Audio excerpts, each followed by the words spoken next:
I would like to invite Sri Krishna from third class. He has to tell different types of animals.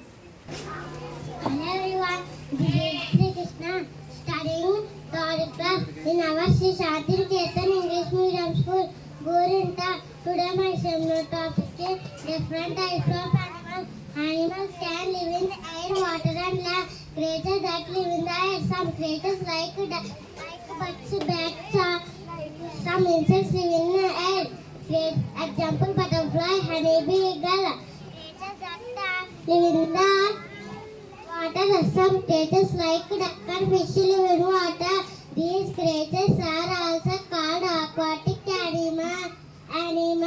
Example, fish, duck, crocodile, frog. Creatures that live in land. Creatures that live on land. Land is called land animal. Land animals are two types: pet animals and wild animals. Pet animals, these animals live near the houses. Example, dog, cat, sheep, cow. Wild animals, these animals are found in the forest. Example,